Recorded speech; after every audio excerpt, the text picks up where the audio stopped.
बिस्मिल्लाहिर्रहमानिर्रहीम, अस्सलाम वालेकुम। आपको प्रोग्राम ज़िंदगी में मैं खुश आमदीद कहती हूँ।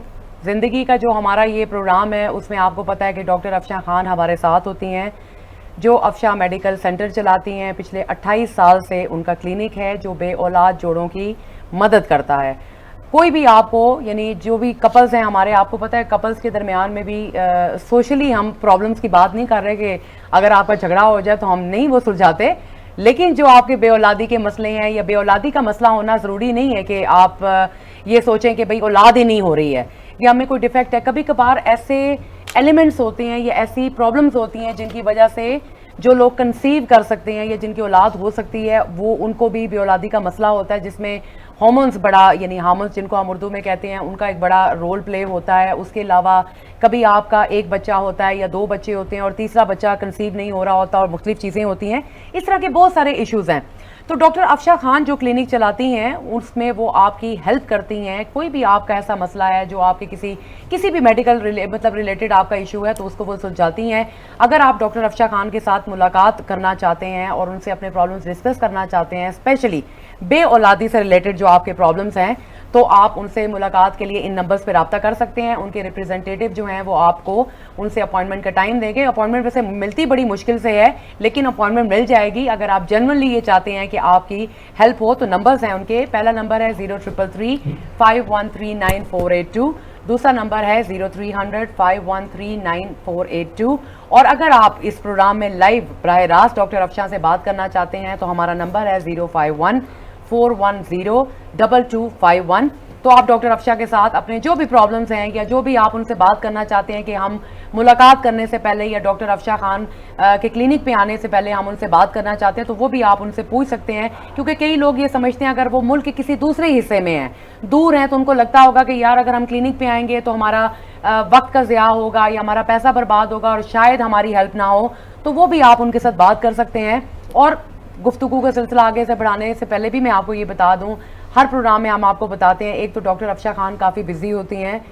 जारी पता है 27-28 साल का अरसा काफ़ी ज़्यादा है, कम नहीं होता। और उनकी मसरूफियत में से फिर भी वो वीकली एक घंटा हमारे लिए निकालती हैं ताकि जो लोग किसी भी वजह से नहीं आ सकते, तो ये भी एक सदका जारी है जो डॉक्टर अफशा खान हमेशा ये कहती हैं कि मैं चाहती हूँ कि लोगों का प्रॉब्लम मसला हल हो। ठीक है, मतलब अगर वो मेरे पास नहीं भी आ रहे हैं तो जनरली मैं ये चाहती हूँ, ठीक है, कि लोगों को ये प्रॉब्लम ना हो। क्योंकि अगर आपका औलाद नहीं होती है तो देखिए फिर भी जारी पता है एक शादीशुदा जोड़े का मकसद यही होता है कि उसकी औलाद हो, उसकी नस्ल आगे बढ़े।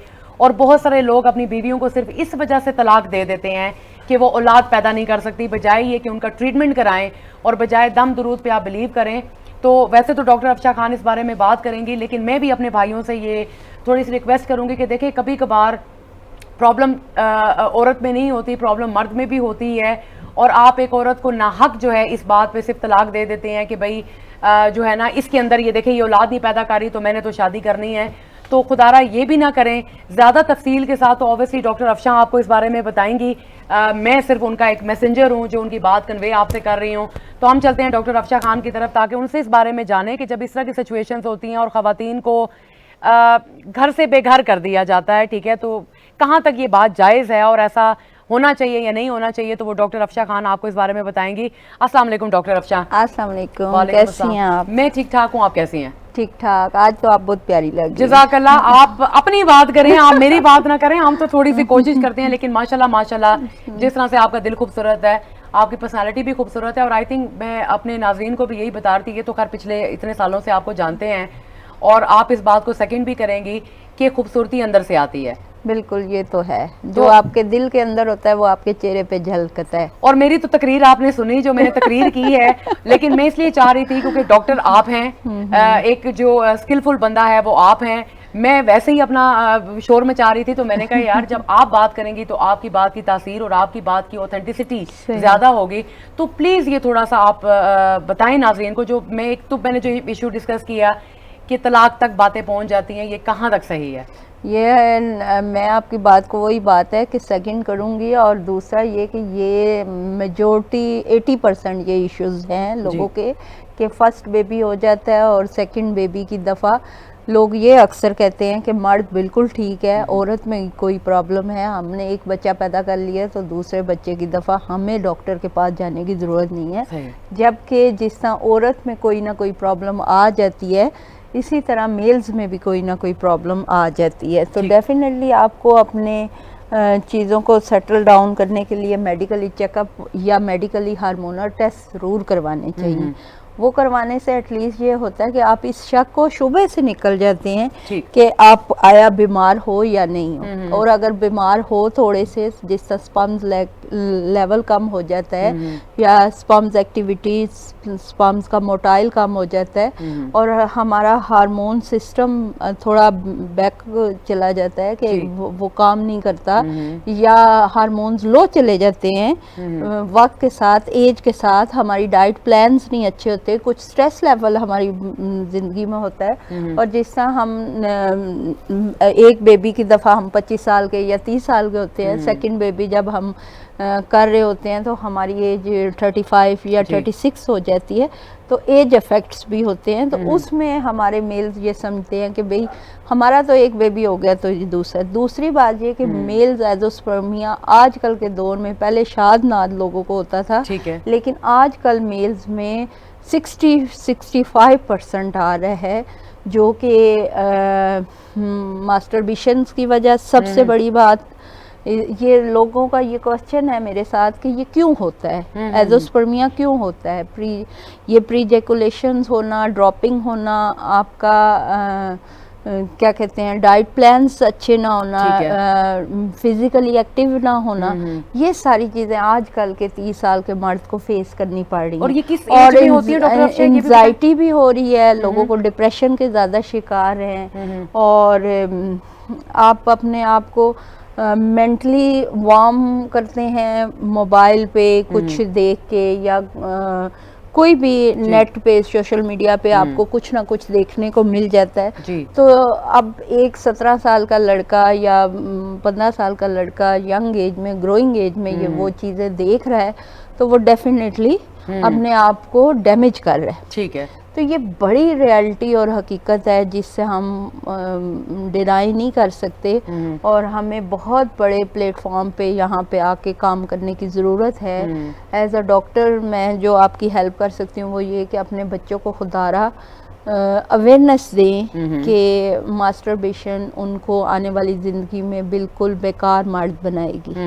तो ये बहुत बड़ा इशू। अच्छा डॉक्टर अफशा, मैं चूँकि फॉर्चुनेटली और आई डोंट नो अनफॉर्चुनेटली, ठीक है, मेरा थोड़ा सा एक्सपोजर बाहर का है, और बाहर के मुल्कों में इसमें मेरे ख्याल से दीन की अगर कोई इसको माइंड करे तो ना वो करे, क्योंकि बाहर के मुल्कों में एक लेवल पे जाके, एक सर्टेन एज में जाके वो आपको इस बारे में पढ़ाते हैं, एजुकेट करते हैं। वो लड़कियों को भी लड़कों को भी, चले ये मैं ये समझ सकती हूँ कि लड़के और लड़कियों को अलग हो, लेकिन एक सर्टेन एज में आके वो उनको एजुकेशन में, यानी एक तालीमी आपके एजुकेशन इदारे के अंदर वो आपको इस बारे में पढ़ाते हैं। जैसे हमारे स्कूलों में भी माशाल्लाह से बड़ा अच्छा ये निज़ाम आ गया कि आपको गुड टच और बैड टच सिखाया जाता है।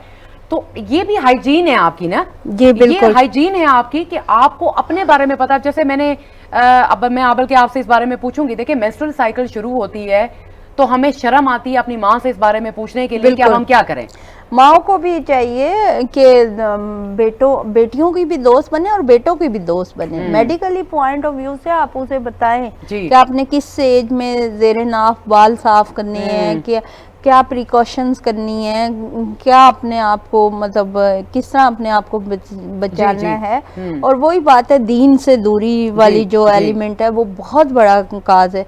देखिए हम लोग नमाज की तरफ नहीं है, वो कहते हैं ना नमाज बुराइयों से बचाती है, तो वो सारी चीजें हमें डैमेज कर रही हैं, लेकिन हमारा माशरा इस तरफ तवज्जो नहीं दे रहा। बाप शर्माता है अपने बेटे से, एक 17 साल के बेटा, उन अब वो पंजाबी में एक मसाल है कि उन मैं की समझावा, इनू आपू नहीं पता। तो बात यह है कि बाहर लोग जो समझाएंगे या लोग दोस्त बनेंगे या गंदी एक्टिविटी में आपका बच्चा इन्वॉल्व होएगा, वो आप उसे पहले दिन ही बता दे। तो ये एजुकेट करने का ये वो है। बहरहाल स्कूल्स में ये शुरू हुआ है, लेकिन इस लेवल पे फिर भी नहीं है, फिर भी जो जिस लेवल पे काम करने की ज़रूरत है, सेक्सुअल एजुकेशन देने की ज़रूरत है मेल्स को, फीमेल्स को, बच्चियां फिर समझदार हैं, कॉन्शियस हैं, लेकिन मेल्स अपनी डिज़ायर के आगे बेबस है जी। तो वो कहते हैं कि मेल्स का, अब सॉरी बुरा ना मनाए मेरे भाई, के बासी खाना भी खा लेते हैं।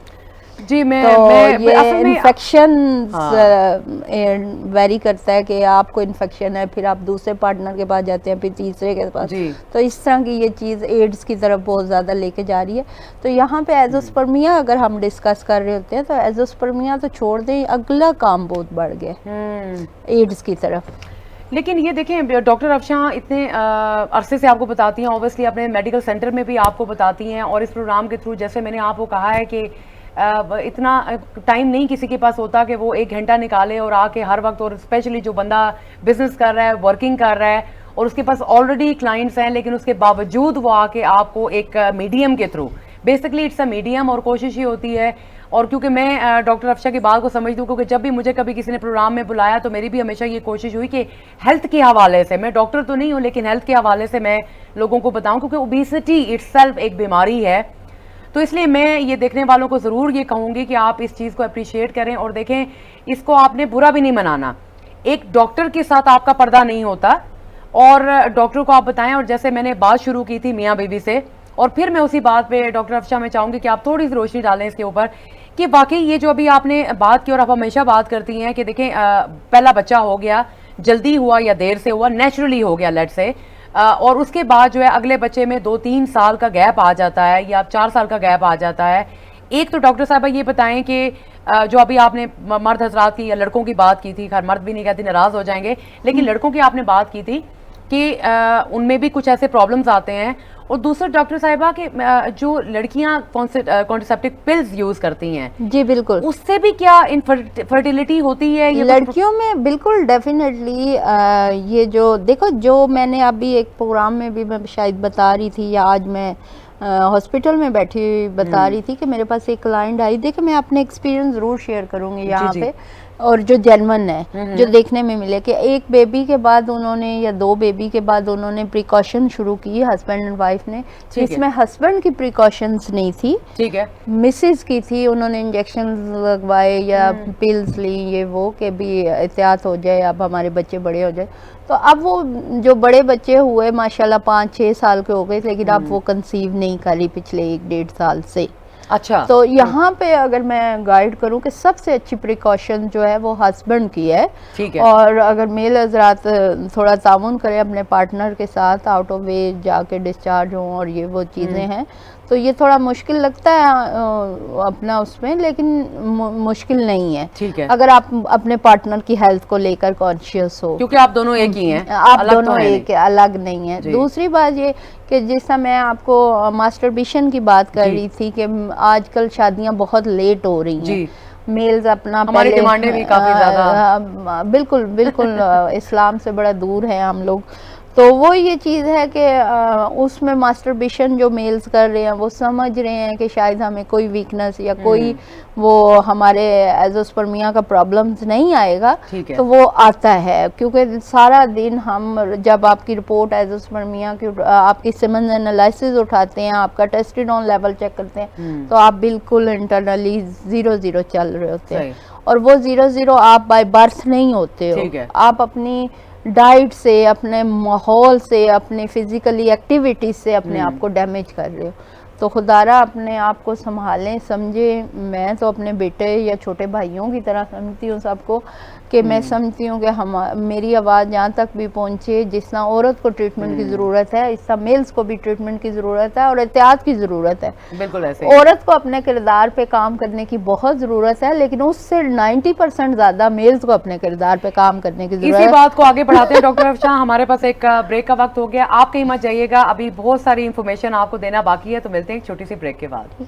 इन प्रोग्राम का सिलसिला आगे बढ़ाने से पहले एक दफ़ा फिर आपको अफशा मेडिकल सेंटर का नंबर मैं रिपीट करना चाहती हूँ। अगर आप डॉक्टर अफशा के साथ मुलाकात का वक्त तय करना चाहते हैं, और मुलाकात कर ही लें वैसे आप, क्योंकि बहुत सारी ऐसी चीज़ें होती हैं जो मुलाकात के बगैर हल नहीं होती, और आई बिलीव जो मेरे जैसे लोग हैं कि वो समझते हैं कि बजाय फ़ोनों पे बात की जाए, फ़ोन के साथ अक्सर प्रॉब्लम ज़्यादा क्रिएट होती हैं क्योंकि बंदा कहता कुछ है और अगला बंदा सुनता कुछ है।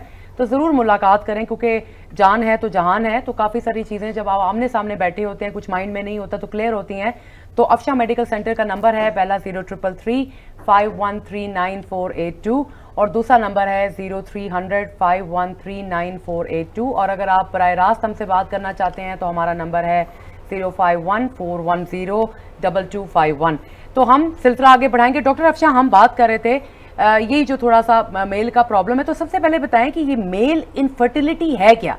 मेल इनफर्टिलिटी बेसिकली ये है कि आपके हार्मोन्स काम नहीं करना, आपके स्पर्म्स डैमेज होना, आपके स्पर्म्स की एक्टिवेशन ना होना और आपके स्पर्म्स का स्पर्म्स अकाउंट कम होना। ठीक है, ये बेसिक है। और साथ में इसमें प्री इजैकुलेशन होना कि आपकी वेन्स में इतनी कैपेसिटी ना होना कि वो आपको वो टाइम गोल्डन टाइम होल्ड कर सके। ठीक है, ये बेसिक बीमारी है जो कि आपके हार्मोन्स के कम या ज़्यादा होने से शुरू होती है। लेकिन इसका हमारे बदकिस्मती कह लें कि हमारे पास इलाज तो है इसका, लेकिन डॉक्टर के पास जाना पसंद नहीं करते। इसका इलाज तो हकीमों के पास है, ठीक है ना? तो हाँ, सोचे समझे हर कोई बिल्कुल वो स्टेरॉइड्स दे देते हैं जो कि आपको 1 डे या 1 टाइम के लिए बहुत अच्छा कर देते हैं, लेकिन इंटरनली आपकी वेन्स बिल्कुल वो डैमेज हो जाती हैं और आप अपने आप को बिल्कुल 1 साल या 2 साल बाद बिल्कुल अपने आप को 70 ईयर के बाबे जितना कर लेते हैं। तो वो सॉरी, यहाँ पे इस प्लेटफॉर्म पे बात करने का मकसद ही ये है कि खुदारा अपने साथ प्यार करे, अपने साथ मोहब्बत करे और अपने साथ वो चीज़ें लेकर चलें जो आपको मेडिकली और इस्लामी पॉइंट ऑफ व्यू से हेल्प करें। ठीक है, सबसे पहले आज का मर्द जो है बाजार से खाना 80% खा रहा है, उसमें कसूर औरत का है। वो क्यों खिला रही है? घर में तैयार करो, ट्रे लगाओ तो फिर मर्द बाहर ना जाए। ठीक है, हम खुद खाना और हमारे लिए ले आना का कॉन्सेप्ट जो औरतों ने, बच्चियों ने, आजकल की 25 साल की बच्ची या 30 साल की औरत जो है वो ये है। हमारी माएँ जो थी घर में होम मेड कुकिंग और होम सारा सिलसिला था। तो ये आप जितना नेचर के से दूर हो आप अपने आप को डैमेज कर रहे हो, चाहे आप फीमेल हो चाहे आप मेल हो। ठीक है, पहले तो हमें अपना लाइफस्टाइल चेंज करना पड़ेगा। फिर सेकेंडली मेरी एज फेलो यानी कि अब मतलब कोई अगर 35 साल की औरत मेरे पास आती है और मैं उनको कहती हूँ कि आप ये तो वो कहती हैं जी हमने अपने बच्चों को नहीं बताया। मैं अपने हल्का बाप की बात कर रही हूँ, क्योंकि हमारी माओ ने नहीं बताया। तो हमें अपनी माओ का डर था। उस वक्त ये मोबाइल और इतना ओपन सब चीजें नहीं थी, हम लोगों को पता ही नहीं था। राइट ना? ऐसे ही। तो ये चीज है। अब बात ये है कि आपका बच्चा भी मोबाइल पे वो देख रहा है जो आप देख रहे हो। जी जी। ठीक है, तो आपको मालूम होना चाहिए कि आपका जो 40 साल का या 50 साल का माइंड है, आपके बच्चे का भी वो 40-50 साल का माइंड है, वो कुछ देख रहे हैं। तो आप खुल के उससे बात करें। एक्चुअली अभी मुझे ये लगता है कि कंफ्यूजन ज़्यादा है। एक टाइम था कि जो अब हम बात कर रहे हैं 80s 90s की जो बच्चे हैं वो इसे एग्री करेंगे कि उस टाइम पे चूंकि इतना एक्सपोजर नहीं था आपके पास, इतना इंटरनेट नहीं था आपके पास, डर था ना जी। उस वक्त वैसे भी इतने ज़्यादा ये एक्सेस भी नहीं होती थी बच्चों का। तो अब कहने का मकसद है कि अब चूंकि इंटरनेट इज़ वेरी कॉमन, अब आपके पास जो इंफॉर्मेशन है इट्स वेरी कॉमन, तो कंफ्यूजन भी ज्यादा बढ़ती है। स्पेशली वो बच्चे बच्चियां, जैसे आप डॉक्टर साहब इस बारे में बात बताएंगी भी, कि जो लड़कपन का टाइम होता है, एक जो टाइम है जो आप 8-10 साल का बच्चा या बच्ची है तो वो तो आप उसको जोर से बोलेंगे ना तो वो डर जाएगा। लेकिन जब 11-12 साल से लेके 15 साल से ऊपर जो बच्चा होगा ना, ये बड़ा आई थिंक खतरनाक टाइम होता है, क्योंकि इस टाइम पे बच्चों के जब हार्मोन्स चेंज हो रहे होते हैं तो फिर प्रॉब्लम क्या होती है कि उनको ये लगता है कि ये जो हमें माँ बाप या बड़े बहन भाई कह रहे हैं ये हमारे दुश्मन है। बिल्कुल। तो मुझे ये बताएं डॉक्टर साहिबा कि ये जो आप सारी बातें बता रही हैं, ठीक है ना, कि चलो जो बड़ा एक कपल है वो तो ऑब्वियसली इतना समझदार होगा, लेकिन ये जो इश्यूज हैं जैसे उनको लड़कपन का या जो आगे इनके थोड़े से इश्यूज आते हैं जिसमें वो मास्टरबेशन कर रहे हैं, कोई भी चीज कर रहे हैं, अब ये जो प्रॉब्लम है इनफर्टिलिटी का जो इशू आया, ये तो ऑब्वियसली उन्हें शादी के बाद पता चलेगा कि ये हमारे अंदर प्रॉब्लम है। इसकी कोई एज है कि उस एज में वो मतलब कंसीव नहीं कर सकते या बच्चे पैदा नहीं कर सकते या कुछ ऐसा? मेल्स के लिए देखें, यहाँ पे मैं आपकी बात को फॉलो करूंगी कि मेल्स के लिए तो प्रॉब्लम नहीं है। अगर उसके स्पर्म्स काउंट कम चले जाते हैं तो वो 40 में भी अगर अपना ट्रीटमेंट करवाता है तो वो ठीक हो सकता है। लेकिन वही बात है कि उस टाइम में आपकी मिसेज जो है वो 40 की हो जाती है तो उसका हार्मोन्स लेवल 0 चला जाता है, AMH लेवल कम हो जाता है, या एग ओव्यूलेशन नहीं होती या मैच्योर नहीं होते एग, तो वो फिर आपको, तो इसलिए मेल्स में अगर कोई प्रॉब्लम है तो आप प्लीज शाय ना करें। आप अपने पार्टनर को, बूढ़ा आप तो शायद ठीक हो जाएं तो उसका टाइम गुजर जाएगा, तो आप कोशिश करें कि देखिए, मैं अब आज ही के कपल की, एक कपल देखा है तो मैं उनकी बात करूंगी कि फीमेल की शादी ही 31 साल की उम्र में हुई, ठीक है, दोनों की या एक की? मतलब फीमेल की दोनों, मतलब 31-32 साल के हैं, ठीक है, 31-32 एज है। तो अब क्या है, 7 साल शादी को हो गए, ठीक है, अब वो 37-36 की हैं, मतलब ठीक है।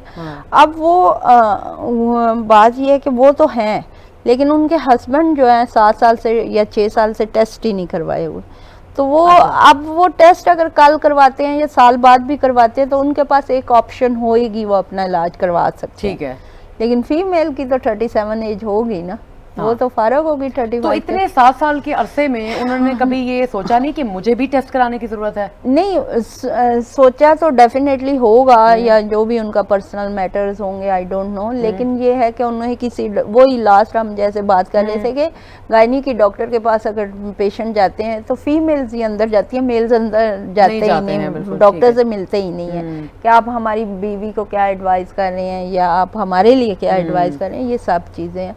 तो यहाँ पे बहुत बड़े प्लेटफॉर्म पे काम करने की ज़रूरत है। मैं सिर्फ ये इतना कहती हूँ हर डॉक्टर को भी और हर पेशेंट को भी कि आप डॉक्टर के पास जाकर ये मत बोलें कि मुझे दवाई दो, आप डॉक्टर के पास जाकर बोलो कि मुझे डायग्नोज करो कि मुझे प्रॉब्लम क्या है। प्रॉब्लम क्या है, बिल्कुल ऐसे ही है। यानी कि अगर मुझे प्रीजेकुलेशन हो रही है, मुझे यूरिन, बिफोर यूरिन ड्रॉपिंग हो रही है, कतरे आ रहे हैं, मैं अपने पार्टनर को सेटिस्फाई नहीं कर सक रहा और मेरी एज 35 है, तो मेरी वेन्स में क्या प्रॉब्लम है, वेरिकोसिन तो नहीं है, या मेरा कोई हर्निया का कोई मसला तो नहीं है, या मेरी टेस्टिकल्स में कोई इन्फेक्शन तो नहीं है, ठीक है, या मेरा टेस्टिरोन लेवल तो कम नहीं है। मतलब आप डॉक्टर के पास जाकर ये कह रहे हो जी मनु ताकत दी कोई दवाई दे दो, तो ये तो डॉक्टर के लिए बड़ा इजी है कि वो आपको कोई भी सरबेक्सी, ये वो AYZ कुछ भी लिख दे, तो वो इट्स नॉट नेचुरल। आप अपना बेसिक तशखीस करवाओ, डायग्नोज करवाओ, अपने टेस्ट करवाओ और फिर वहाँ पे ही आप अपना प्रॉब्लम, और उस प्रॉब्लम को जब सॉल्व करेंगे आपके सारे प्रॉब्लम सॉल्व। बेशक ऐसे ही है। हमारे पास एक ब्रेक का टाइम आ गया है, मिलते हैं एक ब्रेक के बाद, आप कहीं मत जाइएगा, थोड़ी सी और बातें करना बाकी हैं। क्या टाइम हुआ? वेलकम बैक नाजरीन, गुफ्तगू का सिलसिला आगे बढ़ाते हैं और एक बड़ा ज़रूरी जो सवाल है वो है नशे से रिलेटेड। नशा किसी भी तरह का हो, लेकिन नशा तो नशा ही है, और नशा मेरा नहीं ख्याल कि कोई ऐसा भी नशा है जो आपको सुकून तो खैर अभी बहुत सारे लोग कहेंगे सुकून देता है, लेकिन सुकून के साथ आपको बेचैनी ही देता है, ठीक है ना। तो वो जब उतर जाता है तो पता नहीं उतर जाता है या चढ़ जाता है, जब भी होता है, लेकिन मुझे लगता है कि नशा इटसेल्फ भी एक मैं एज अ डॉक्टर नशे के बहुत ज़्यादा पेशेंट देखती रहती हूँ, और स्पेशली ख़वातीन अपने ऐसे मेल्स को बहुत ज़्यादा लेकर आती हैं जो किसी भी नशे में इन्वॉल्व होते हैं, जैसे अल्कोहलिक लोग होते हैं बहुत ज़्यादा, जो डेली ड्रिंक ना करे तो उनको नींद नहीं आती, एक हैबिट बन जाती है, फिर डेफिनेटली आप वही बात है कि उनके साइड इफ़ेक्ट भी हैं। वो मेल्स में अगर डायग्नोज किया जाए तो नशे की आजकल वो एक आया हुआ है जो इलेक्ट्रिक सिगरेट आप जिसे आप कह सकते हैं, वो बहुत ज़्यादा, और निकोटीन की मिकदार आपकी बॉडी में बहुत ज़्यादा हो तो डेफिनेटली जो लोग चाय भी, इवन के जो लोग चाय भी बहुत ज़्यादा पीते हैं उनमें भी स्पर्म कम होने की कैपेसिटी ज़्यादा। इससे अच्छा आप कॉफ़ी 1 या 2 कप पी लें।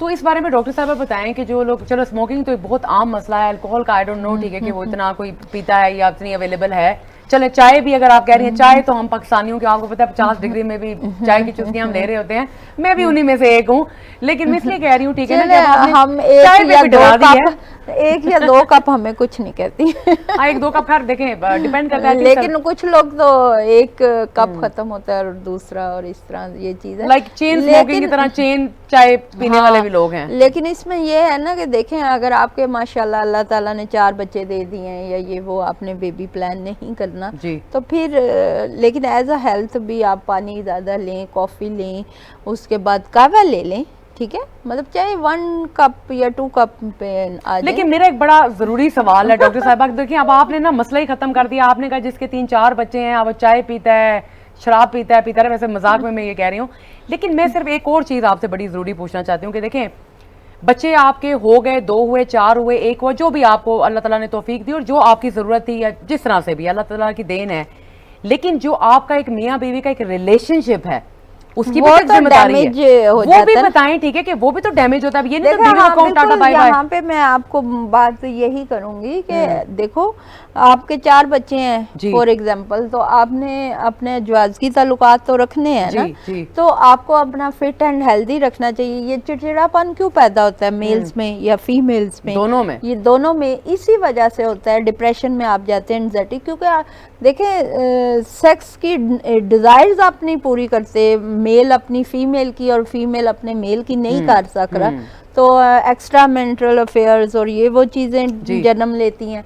और इसके अलावा जो घर का माहौल, वही बात है, चिड़चिड़ापन, टेंशन, डिप्रेशन में ये चीज़ें जाती हैं, तो ये चीज़ें अब वो पैमरा ही ना खिलाफ हो जाए हमारे। नहीं देखिए जो डॉक्टर साहबा आप जो बात कर रही हैं कि ज़वाजी जो ताल्लुकात हैं, एक तो होता है ना एक दूसरे के साथ, देखिए ये तो सुन्नत है और बीइंग अ मुस्लिम बताया जाता है कि अगर मियाँ बीवी एक दूसरे को मोहब्बत से भी देखते हैं, ठीक है ना, तो उसमें भी सवाब है, अजर और सवाब। और हमारे नबी पाक ने तो एक जो है ना अपनी एक मिसाल कायम की है। आजकल मोहब्बत मोबाइल पर डाइवर्ट हो गई है ना, मोबाइल तो खैर एक जानी दुश्मन है कि वाकई में हम रोटी खाते हुए, बाथरूम जाते हुए, ड्राइव करते हुए, अब हमें यहाँ पे एडिक्शन की अगर कोई बात करें तो आजकल मोबाइल एडिक्शन भी बहुत ज्यादा है। इवन के वो जिस अब हम लोग भी थोड़ा बहुत मोबाइल देखते रहते हैं, तो के माँ ने कान के साथ फोन लगाया और बच्चे का सर नीचे और टांगे ऊपर है, उठाया हुआ है, तो माँ ढूंढ रही है मेरा बच्चा किधर है। तो ये एक इतनी एडिक्शन हो गई है, अलार्मिंग सिचुएशन है ये, it's a very alarming situation है ये बहुत वो आपकी बात, हमारी माओं के पास क्यों टाइम होता था, वो ये स्क्रॉलिंग नहीं करती थी, तो आजकल की बच्ची के पास टाइम इसलिए नहीं है कि वो अपना टाइम किल कर रही है। इट्स अ सोशल मीडिया और ये वो, ठीक है आपको इन्फॉर्मेशन भी मिलती है, आप एजुकेट भी होते हो इससे, लेकिन ये टाइम किलर है, आजकल के दौर में टाइम किलर है उन लोगों के लिए और उन लोगों के लिए जो कोई टारगेट अचीव करना चाहते हैं, कोई उन्होंने तरक्की करनी है, कोई गोल तय किए होते हैं ना इंसान ने कि भी मैंने ये चीज़ करनी है चीज़, उनके लिए तो ये फजूल चीज़ है। अच्छा डॉक्टर अफशा आपसे मैं पूछना चाह रही हूँ, एक तो थोड़ा सा डिटेल में जो है ना, एक तो एज़ोस्पर्मिया और ये लेगोस्पर्मिया, और उसके अलावा ये भी बताएं, ठीक है, ये दोनों के बारे में बता के कि ये जो एक इशू है जो अभी हम बात करें इनफर्टिलिटी की, तो ये जितने भी नशे, जिस किस्म के भी नशे कर रहे हैं, ठीक है, उसकी ये सारी जो चीज़ें हैं, ठीक है, ये आपकी सेक्सुअल हेल्थ पे को कितना इम्पैक्ट करती हैं? ये देखें आपकी सेक्सुअल हेल्थ को 70% डैमेज करती हैं। देखें ना, फिजिकली एक्टिव होना एक अलग चीज़ है और फिजिकली कोई चीज़ इनहेल करना वो एक अलग चीज़ है। आप देखो स्मोकिंग कर रहे हैं या अल्कोहलिक हैं आप, या आइस आजकल बहुत ज्यादा है, लोगों को रोटी खाने की नहीं मिल रही, पता नहीं आइस का, रक्शे वाले का सुना है जी आइस कर रहे हैं। अच्छा। मैं बड़ी परेशान, मैंने कहा यार इन्हों रोटी खाने से इन्नी मजदूरी करता था, इन्हों आइस मिल जाती। मतलब कहने का मकसद ये है कि आजकल ये हमारे इदारों को प्लीज़ खुदारा, मैं इस प्लेटफॉर्म पे खड़ी होकर मरियम नवाज़ को कहूँगी कि प्लीज़ प्लीज़ प्लीज़ यूनिवर्सिटियों में, कॉलेजों में, बॉयज़ कॉलेजों में ये इतनी आम हो चुकी है, हर बच्ची और बच्चा, मैं कहती हूँ 100 में से 70% हमारा माशरा चेक एंड बैलेंस होना चाहिए, चेक एंड बैलेंस होना चाहिए। खुदारा हमारी नस्ल को, हमें खुद भी बहुत एफर्ट करने की ज़रूरत है। अपने बच्चों के बैग देखें, आप खुद सोचें, अब हम लोग मैट्रिक के स्टूडेंट थे तब भी हमारी माएँ हमारे बैग खुद साफ करती थी। जी जी, मकसद उनका बैग ही चेक करना होता होगा, जो आप समझ। तो आजकल माएँ बैग चेक क्या करेंगी, बच्चे दिखाने ही नहीं देते, बैग होते ही नहीं है, एक कॉपी उठाई होती है। तो ये चीज़ है। तो ये एज़ोस्पर्मिया और लेगोस्पर्मिया जो है, ये इसके बारे में भी बताएं कि ये भी इसी से डैमेज हो रहा है या फिर कोई और ऐसी? देखें, ये बाय बर्थ भी है। अच्छा, लेकिन बाय बर्थ ये बहुत रेयर केसेस में है, 2%। ठीक है, ठीक है। 100 में से अगर आप इसकी एवरेज निकालें तो बाय बर्थ अगर कोई बच्चा पैदा होता है और उसके टेस्टिकल में प्रोडक्शन हाउस ही नहीं है तो फिर वो 2% है। ठीक है। वहाँ पे हम सॉरी बोल देते हैं कि भी आप वही बात है कि नेकी का काम करें, किसी यतीम के बच्चे के सर पे हाथ रखें। सेकंड ये होता है आपकी वही मास्टरबेशन से, ठीक है, बेरारा रवि से, आपके जंक फूड से। जंक फूड बहुत बड़ा दुश्मन है, जो कि आजकल तो बहुत आम है। और जंक फूड की भी क्वांटिटी में बहुत सारी चीज़ें हैं कि भी आप डेली बेसिस पे जंक फूड ले रहे हैं तो फिर तो आप समझे आपका अल्लाह हाफिज़ है, ठीक है।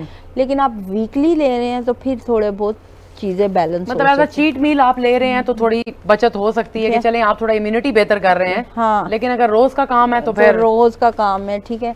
एक चीज़, दूसरे ये कि डिप्रेशन आजकल के बच्चों में, खपत, आगे बढ़ने का, जेलसी का, मुकाबलाबाजी, सोशल प्रेशर है, सोशल प्रेशर है, फलां का बच्चा, फलां का ये, फलां का वो, तो ये कंपेयर करना अपने आप को, ये बहुत ज़्यादा मेल्स को डैमेज कर रहा है। सही है, ठीक है। फिर सेकंड के आपकी जो लाइफ है उसका लाइफस्टाइल क्या है, मतलब आप सुबह अर्ली मॉर्निंग उठते हो, आप 12-1 बजे उठते हो, या आप सोते ही सुबह 7 बजे और फिर उठते रात को 7 बजे, तो आपका सारा सिस्टम डिस्टर्ब है। वैसे इससे मेरा बड़ा होता है, और मैं मेरे ख्याल से हमेशा ये कहती हूँ ये सुबह देर तक सोना ना, आज तक मेरी समझ में नहीं आई कि जिंदगी छोटी सी है और बजाय इसके कि मतलब सोना ही हमारा ऑब्जेक्टिव है कि हमें बस सोना है। आप ये देख लें, किसी भी बंदे को आप देख लें, उसकी वो फ्रेश होगा, हेल्दी होगा, खुश होगा, खुशबाश होगा, डिप्रेशन में नहीं होगा, तो आप उसकी एक्टिविटी पूछें कि भी तुम रात को कितने बजे सोते हो और सुबह कितने बजे। आप बाहर के मुल्कों में देख लें, बिल्कुल वैसे भी आजकल तो मोटिवेशनल जो स्पीकर्स हैं, ये इवन जो मोटिवेशनल वीडियोस आती हैं कि आप हमेशा, वो कहते हैं कि जो बिलियनर हैं, बिलियनर लोगों को आप देखें, ठीक है ना, कि वो हमारी तरह ईद की एक हफ्ता छुट्टी करके या 10 दिन की छुट्टी करके नहीं, दे आर एट वर्क। और अक्सर वो मोटिवेशनल वीडियोस में आपको ये बताते हैं कि दे वेक अप 4 o'clock 5 o'clock और फिर उस तरह से वो अपना काम करते हैं। तो जो ज़िंदगी में कामयाब लोग हैं उनकी रूटीन भी बड़ी अच्छी है, बड़े डिसिप्लिन है। लेकिन इस सिलसिले को हम आगे बढ़ाते हैं। अभी फिर एक वक्फे का टाइम हो गया है, तो हम, आप नहीं मत जाइएगा, हमारी मुलाकात होती है थोड़ी देर में। वेलकम बैक नाजरीन। डॉक्टर अफशा, मुझे थोड़ा सा ये बताइएगा कि जो आप हार्मोन्स की बात करती हैं मेल हजरात में, हमने काफ़ी सारी चीज़ें डिस्कस की हैं, लेकिन टेस्टोस्टेरोन जो है, टेस्टोस्टेरोन के जो लेवल्स हैं, एक तो हर किसी को पता भी नहीं होगा कि ये कम है या नहीं कम है, इसका फर्टिलिटी के साथ क्या ताल्लुक है? इज इट स्पर्म और समथिंग? देखें, आपके स्पर्म्स को जैकुलेट जो चीज़ करती है या स्पर्म्स को बढ़ाती है, वो टेस्टोस्टेरोन लेवल आपका हाई होना होता है, वो आपको औरतों से डिफरेंट करता है। ठीक है, ठीक है। जिन मेल्स का टेस्टोस्टेरोन लेवल हाई होता है उनकी आवाज़ सही मर्दाना भारी होती है, ठीक है, और जिनका टेस्टोस्टेरोन लेवल कम होता है उनकी आवाज़ थोड़ी जनाना होती है, थोड़ी बारीक होती है। अब ये भी एक प्रॉब्लम है? नहीं प्रॉब्लम नहीं है, यानी आपको ये देखने की ज़रूरत है, ठीक है, कि भी टेस्टोस्टेरोन लेवल अगर आपका कम होगा तो डेफिनेटली आपका स्पर्म्स कम होगा, डैमेज होगा, सही मैच्योर नहीं होगा, फ्लो नहीं करेगा आगे तक, ठीक है, आप अपने पार्टनर को सेटिस्फाई नहीं कर सकेंगे। और ये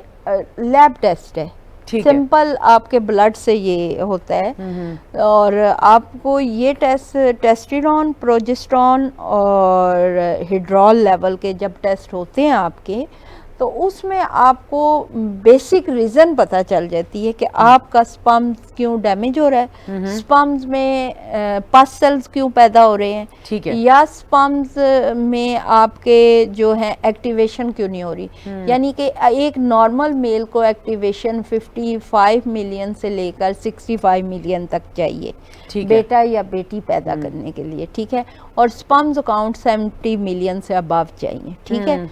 अब जिन मर्दों का स्पर्म्स 1 पॉइंट से नीचे होगा या 3 पॉइंट से नीचे होगा, यानी 3 पॉइंट से नीचे टेस्टोस्टेरोन लेवल होगा, उनका जो स्पर्म्स काउंट होगा वो तकरीबन 5% होगा, 10% होगा।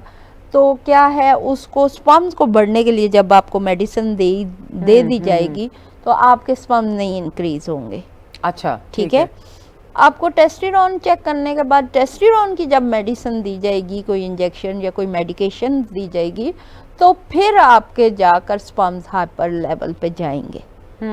तो ये थोड़ा सा यहाँ पे वही बात आ जाती है कि डॉक्टर के पास जाकर दवाई मत मांगे, डायग्नोसिस सिस्टम मांगे कि भी डायग्नोज करें कि हमें प्रॉब्लम क्या है।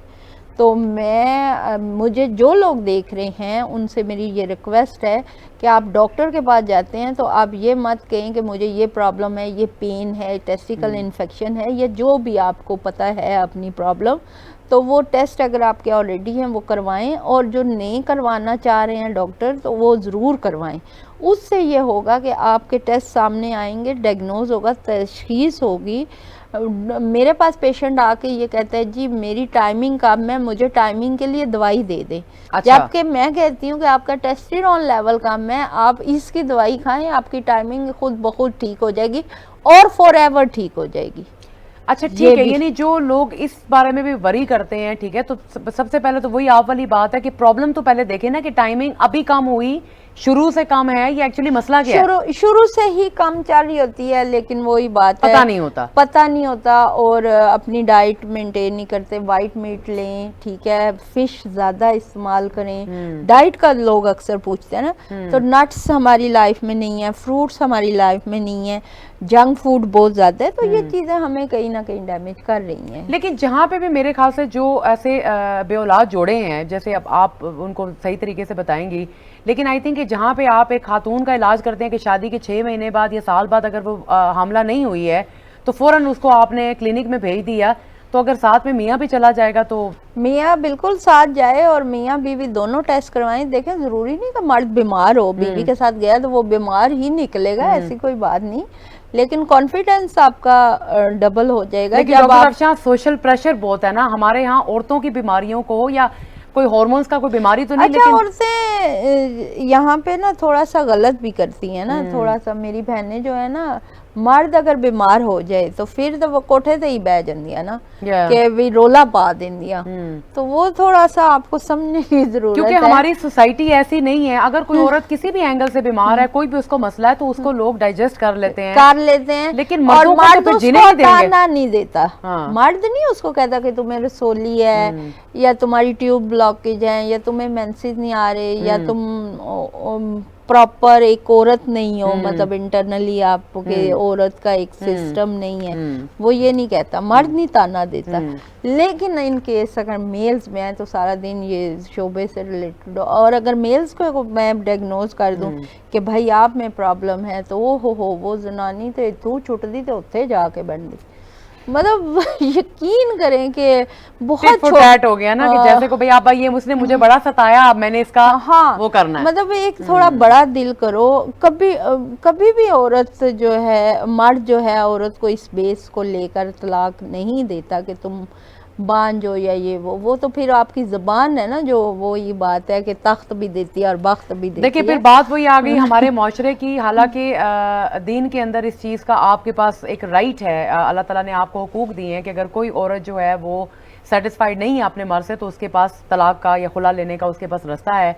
लेकिन मैं अक्सर अपने मियाँ को ये कहती हूँ कि हम जिस कल्चर में पले बड़े हैं, या जिस तरह से इवन तो हम बड़े मॉड हैं, बड़े ब्रॉड माइंड हैं और एवरीथिंग, तो लेकिन मियाँ को नहीं कल्ला छोड़ सकते। हमारी जो औरत है, हमारा माइंड सेट ये है कि अब मियाँ हमारा जैसा भी है, हमने गुजारा करना है। हाँ। अब ये बेशक हमसे बात कर रहा है, नहीं कर रहा है, लेकिन आई थिंक वो जो थोड़ी देर पहले भी आप बात कर रही थी सोशल प्रेशर की, उसी को मैं आगे बढ़ाऊंगी कि जो एक हम अपनी माओं की बात करते हैं या हम खुद भी माएँ हैं या किसी भी लेवल पे हैं, वर्किंग भी हैं और घरदारी भी करती हैं, एंड आई थिंक जो सोशल मीडिया पे जो बाकी चीज़ें आप देखते हैं, लेकिन हर चीज़ उसके ऊपर सच्ची भी नहीं होती कि जब किसी का मियाँ एक गाड़ी का बुके लेके आ रहा है या एक फरारी लेके आ रहा है या कोई भी चीज लेके आ रहा है, फेक है यार, ये फेक सोशल मीडिया की जो दुनिया है ना, ये फेक है। हमारे बच्चों को, ये बच्चियों को ये समझाने की जरूरत है।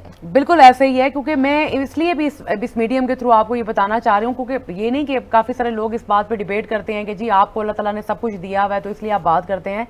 देखिए, एक तो जो मियाँ बीवी का ताल्लुक है ना, ये बड़ा खूबसूरत ताल्लुक है, लेकिन बड़ा करीबी ताल्लुक होता है। आपके मियाँ बड़ा जो कच्चा भी होता है, कच्चा भी होता है, लेकिन अब मसला ये है कि ये तो नहीं ना कि ये बीवी ठीक नहीं तो अगली शादी, तो ये नहीं ठीक तो अगली शादी। और मेरे ख्याल से औरतों के लिए तो ज्यादा मसला है कि अब ये मियाँ ठीक नहीं तो मैं अगला मियाँ करूं। It's very difficult. औरत उसी को टुकाई करके ठीक कर लेती मतलब है। देखिए, कोशिश करें। डॉक्टर अफशा की बात सही है कि कोशिश करें कि कॉम्प्रोमाइज करना, ठीक करें, कॉम्प्रोमाइज करना सीखें। और दूसरी जो बात है हेल्थ से रिलेटेड, अच्छा, खूबसूरत रहना या साफ सुथरा होना मीन्स खूबसूरत होना। अगर आप साफ सुथरे होंगे तो आप वैसे ही खूबसूरत लगते हैं। अगर आप अच्छा लग रहे हैं, बेशक आप अपने फैमिली सर्कल में हैं, अपने बहन भाइयों के लिए, मुझे अभी भी याद है कुछ अर्सा पहले ईद पे मैं घर पे कपड़े नहीं पहना करती थी, तो मुझे होता था कि बाहर जाएंगे तो मैं ईद के नए कपड़े पहनूंगी। मेरी शादी नहीं हुई थी तो मेरा भाई ये मतलब उसको मुझसे गिला था, बड़े भाई को, कि बाहर जाके तैयार होना है, कि मतलब जब बाहर निकलना है पार्क में या खाना खाने के लिए, तो मतलब हमें क्यों नहीं पहन के दिखाना, यानी हमसे क्यों नहीं। ये मैं अपने भाई की बात कर रही हूँ, मियाँ की भी नहीं बात कर रही हूँ। तो फिर उसके बाद हम ये करते थे कि जब घर के काम शम कर लिए तो हम कपड़े पहन लिया करते थे कि भाई वाकई आपके भाई है या बहन है या भाभी है, तो ये घर में भी अच्छे लगो ना, अच्छे लगे अपने लिए। बात मैं यहाँ पे पॉइंट ये करती हूँ कि आप एक इंसान हो, अल्लाह ताला ने आपको बनाया है, अल्लाह ताला ने आपको कितना खूबसूरत बनाया है, 2 आंखें दी हैं, कान दिए हैं, हर चीज से खूबसूरत वो नहीं होता जो बड़ा चिट्टा गोरा होता है या बड़ा बड़ी आंख होगी, जरा बड़ा पतला नाक निकल आया, ये वो खूबसूरती आपके अंदर होती है, खूबसूरत दिल। आप अपने लिए, अपने घर के लिए, अपने हस्बैंड के लिए, अपने बच्चों के लिए। अब मैं फ्रेश होंगी, मेरा बेटा ऑटोमेटिक फ्रेश हो जाता है, मेरे हस्बैंड फ्रेश हो जाते हैं, मेरी बहू मुझे देख के मुझे कॉपी करती है। तो कहने का मकसद ये है, वो बहुत प्यारी बच्ची है, वो कॉपी ना भी करे, मेकअप ना भी करे, तो बहुत ही सोहनी है। यानी आपको लगता है कि ये स्ट्रेस भी किसी ना किसी हद तक आपके हार्मोन्स को या चीजों को डिस्टर्ब करता है? ये जो तैयार होना या साफ सुथरा रहना, ये भी हार्मोन्स अच्छे होते हैं, अच्छे, यानी फ्रेश हार्मोन्स आपके आते हैं। तो आई थिंक आज का प्रोग्राम आपको अच्छा लगा हुआ होगा और कुछ इन्फॉर्मेशन भी आपको मिली होगी। और देखें, डॉक्टर अफशा का जैसे वो हमेशा बात करती हैं और मैं भी साथ साथ आपको यही बताने की कोशिश करती हूँ, क्योंकि हमारा थोड़ा सा हेल्थ एंड फिटनेस के साथ है, कि अपनी लुक आफ्टर करना या अपना ख्याल रखना ये खुद गर्जी नहीं है। तो आप कोशिश करें कि अपना ख्याल रखें और अपने साथ साथ दूसरे लोगों को भी ख्याल करें। और अपनी हेल्थ से रिलेटेड आपका कोई भी मसला है तो प्लीज़ आप उसके बारे में थोड़ी सी राय, यानी थोड़ा सा आप देखें, जाके डॉक्टर से मशवरा करें कि क्या प्रॉब्लम है, और ख़ुद से यानी आप डॉक्टर बनने की कोशिश ना करें। आपसे मेरी और डॉक्टर अफशा की मुलाकात होगी अगले हफ्ते। और अपना और अपने आगे पीछे जितने भी लोग हैं उनका ख्याल रखिएगा। हमारी तरफ से अल्लाह हाफ़िज़।